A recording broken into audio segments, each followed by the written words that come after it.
what makes our current system so difficult is that 12 inches in a foot, 3 feet in a yard, 1,760 yards in a mile.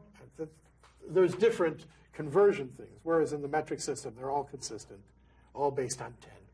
The metric system was developed to make conversions easier. This system also includes units of length, volume, and weight, but units within the metric system compare to one another by factors of 10. The metric system was instituted to have a very consistent, easy to learn, easy to use system. This became the meter.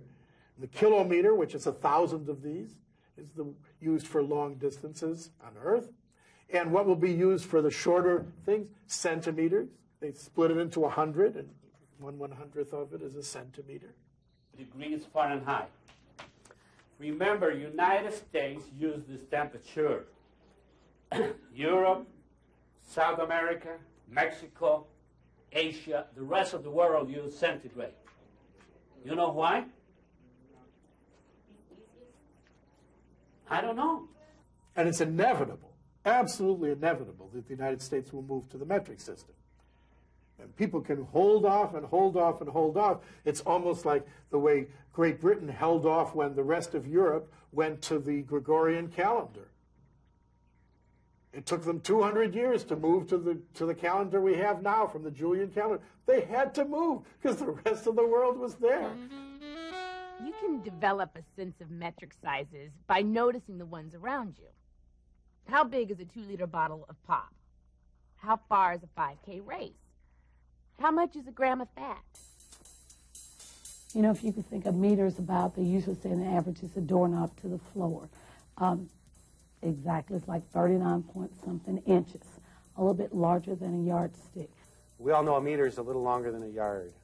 So you got some distance, we're going to call that a meter. Instead of dividing it in half, or in 12s for inches and then halves from there on, they're dividing into 10 right away.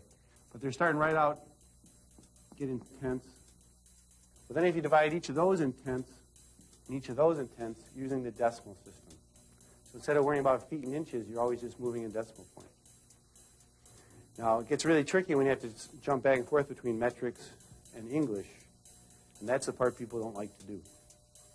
The easiest way to do that is if you have a ruler that has both on them.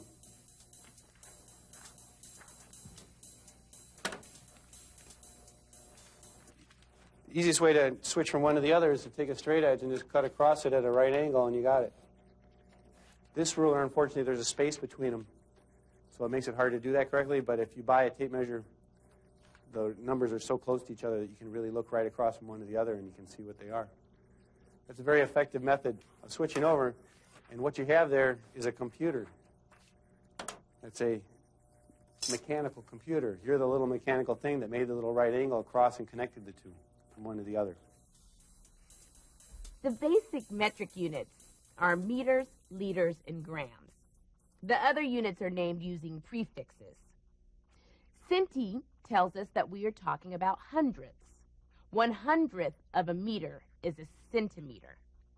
Milli is a prefix for 1,000, as in milliliter. And kilo is a prefix for 1,000, as in kilogram.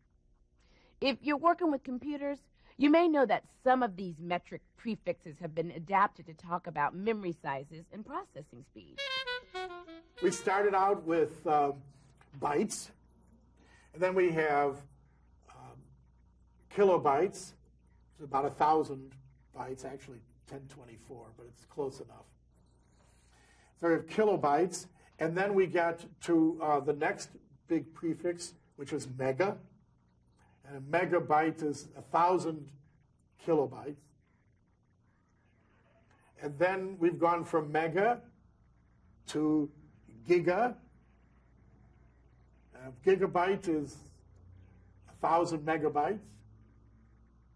And the next one becomes tera. T-E-R-A. A terabyte is 1,000 gigabytes. We're getting there.